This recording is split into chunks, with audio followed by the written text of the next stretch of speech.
Good morning students.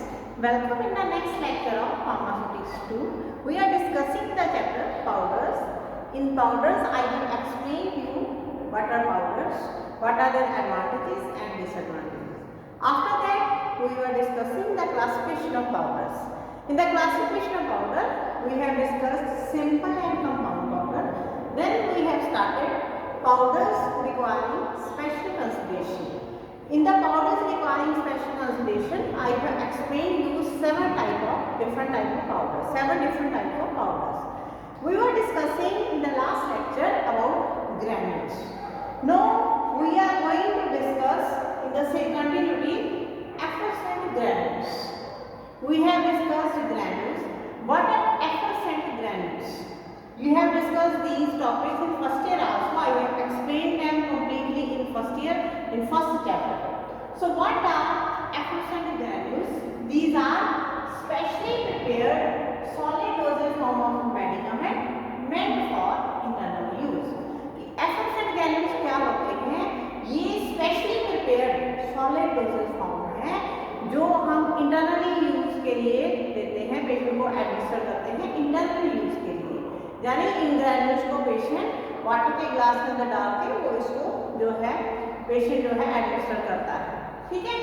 और ये जो ग्रैन्यूल्स होते हैं इनकी खासियत क्या होती है? जो आपने पहले ग्रैन्यूल्स पढ़े हैं उनसे ये ग्रैन्यूल्स कैसे अलग होते हैं, क्या डिफरेंस है इनमें हम क्या करते हैं? देखिए एफरवेसेंट वर्ड का मीनिंग क्या है?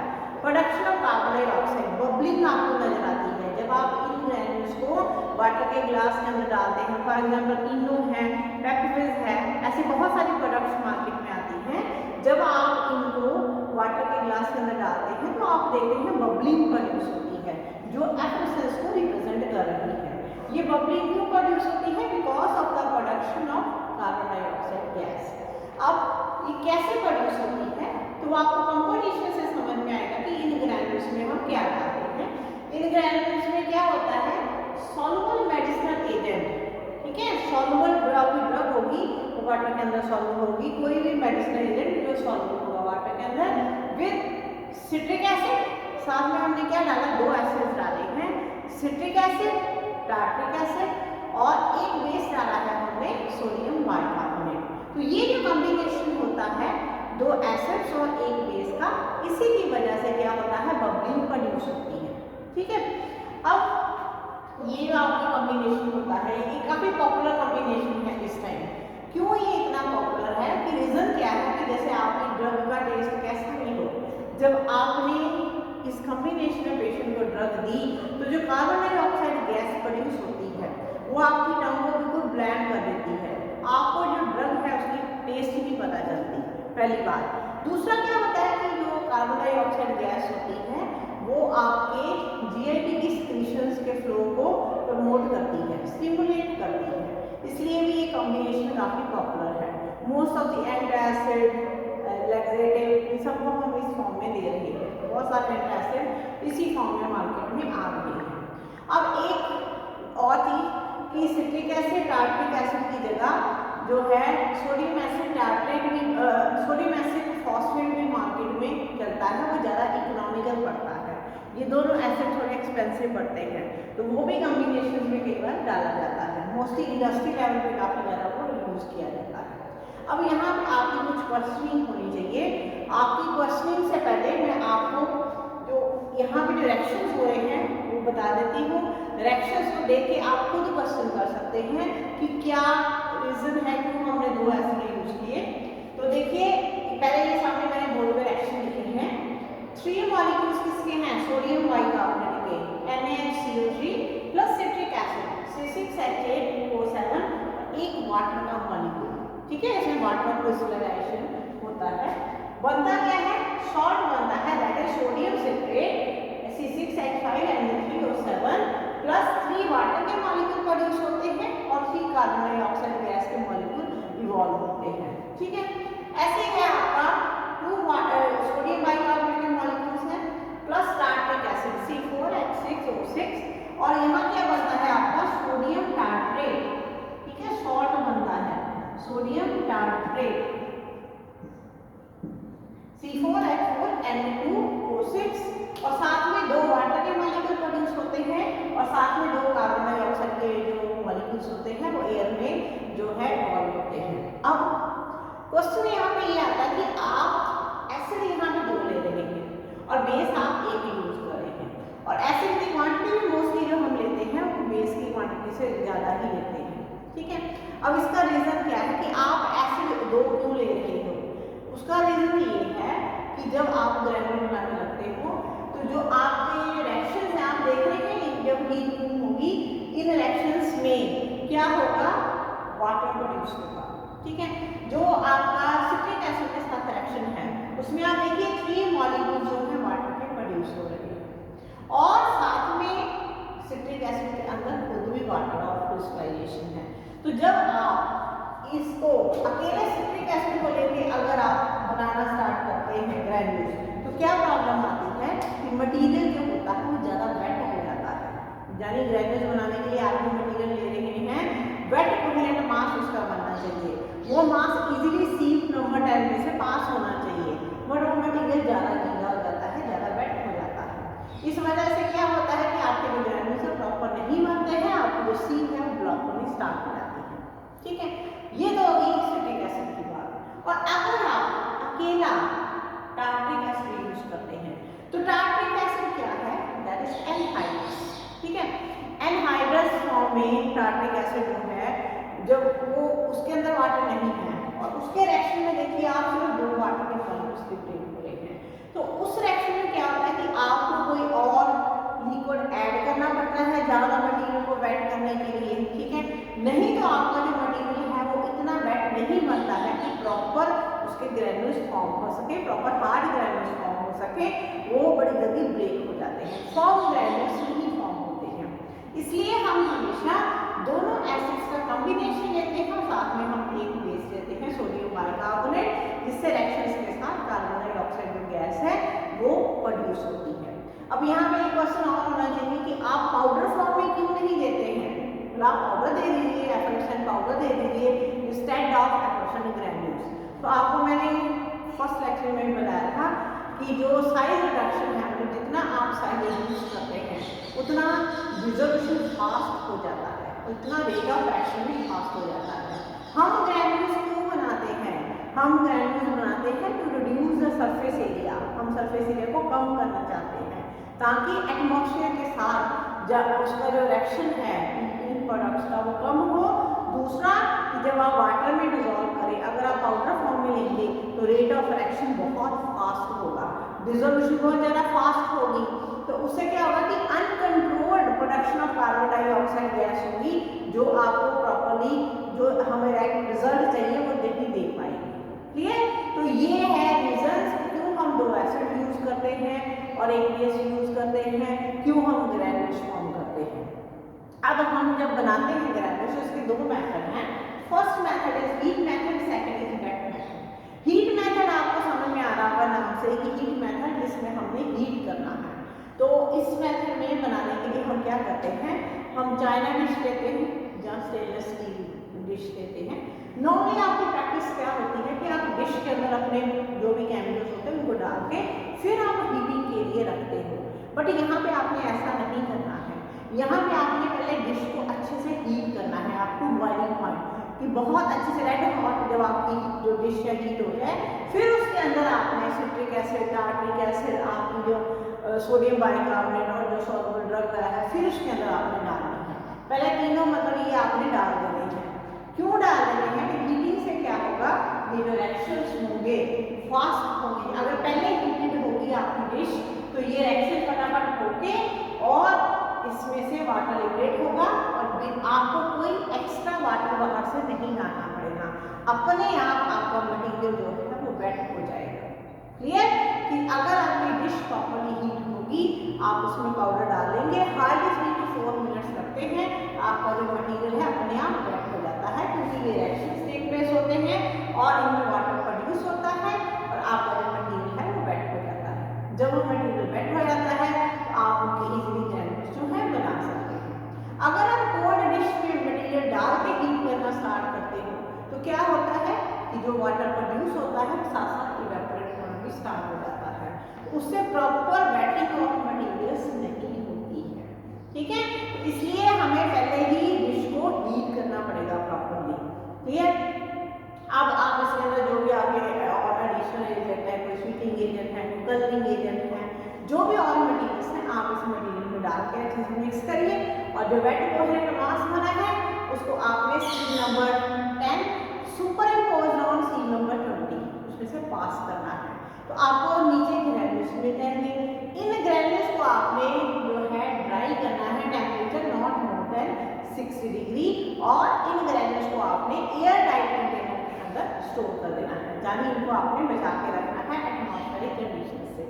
तो ये मेथड है आपका एब्सोल्यूट ग्रेन्यूल्स को बनाने का, ठीक है, हीट मेथड।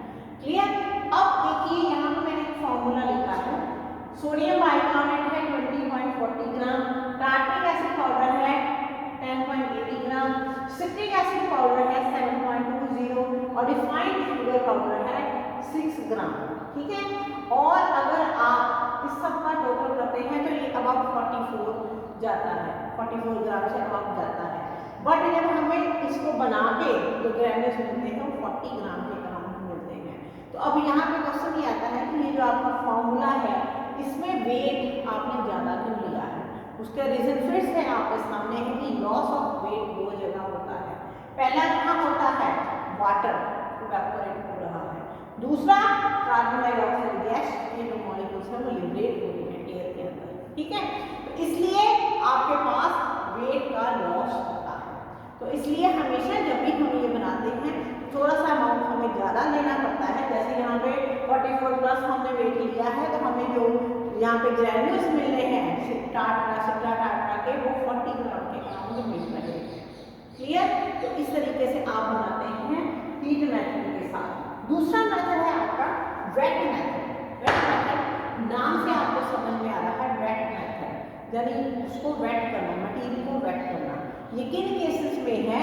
ये उन केसेस में है जहाँ आपकी ड्रग जो है इसमें हमें कोई नॉन एक्वस सॉल्वेंट जो है वो डालना पड़ेगा, जैसे अल्कोहल डालना पड़ेगा। हम हीट नहीं करेंगे, ड्रग आपकी थर्मोलाइट ड्रग है उसको हमने हीट नहीं करना है। तो आपने डिश लेनी है, डिश में ड्रग डालनी है, साथ में कॉम्बिनेशन डालना है सिट्रिक एसिड डालिए, सोडियम बाइकार्बोनेट, और साथ में आपने जो भी आपका कलर है जो फ्लेवर है वो डाल के थोड़ा सा अल्कोहल डाल के उसको आपने अच्छे से मिक्स करना है। जब आप मिक्स करेंगे तो क्या मिल जाएगा आपका वेट कोहेरेंट मास। उस मास को अगेन आपने जो है सील नंबर 10 में से पास करना है, 20 के ऊपर सील कर लेना है, और इन ग्रेन्यूल्स को भी आपने अच्छे से ड्राई करना है। ये रूम टेम्परेचर पे भी ड्राई हो जाते हैं because you know alcohol is volatile nature. और फिर जब ये अच्छे से ड्राई हो जाते हैं आपने इनको जो है एयर टाइट कंटेनर के अंदर पैक कर देना है। तो ये है आपका टॉपिक एफ्लोरेसेंट ग्रेन्यूल्स, बहुत ही important topic from examination point of view. तो इसको आपने अच्छे से तैयार करना है इस टॉपिक को। कोई ये जरूरी नहीं है कि आपको ये 4 मार्क्स में या आपको 8 मार्क्स में फुल क्वेश्चन में किसी में भी आ सकता है, चाहे आपको 10 मार्क्स में आए, जैसे भी आए आपको लिखना सारा पड़ेगा कि होते क्या हैं, इनकी कंपोजिशन क्या है, रिएक्शंस लिखने पड़ेंगे, आपको सारी रीजनिंग एक्सप्लेन करनी पड़ेगी और मेथड ऑफ प्रिपरेशन आपको दोनों लिखने पड़ेंगे। क्लियर? अब इसके बाद आपका लास्ट जो आ रहा है वो है पोटेंट ड्रग्स। जो स्पेशल कंसिडरेशन में हम पाउडर्स पढ़ रहे हैं उसमें है पोटेंट ड्रग्स। अब पोटेंट ड्रग्स क्या होती है? Definition, substances having maximum dose of less than 1 ग्राम। ठीक है, ऐसी ड्रग्स जिनकी मैक्सिमम डोज कितनी है? 1 ग्राम। 1 ग्राम की वैल्यू आप जानते हैं 65 mg, यानी जिनकी maximum dose up to 65 mg है, मतलब 65 से कम ही होगी, उतनी भी नहीं होगी, उन ड्रग्स को हम बोलते हैं potent drugs. Clear? POTENT, potent drugs जिनकी डोज 65 mg से कम होती है। ये ड्रग्स होती हैं पॉइजनस सब्सटेंस होते हैं, इसीलिए इनकी डोज कम होती है कि कम डोज में ही इनका इफेक्ट बहुत ज़्यादा होता है और साइड इफेक्ट भी बहुत ज़्यादा होते हैं, इसलिए हम इनको कम डोज में देते हैं। अब ये जो ड्रग्स होती है इनको डिस्पेंस करने में हमें बहुत प्रॉब्लम आती है। कैसे प्रॉब्लम आती है कि आप जानते ही हैं कि डिस्पेंसिंग बैलेंस के ऊपर 100 mg से ज़्यादा मतलब अगर हम वेइंग करते हैं तो एक्यूरेसी नहीं आती है।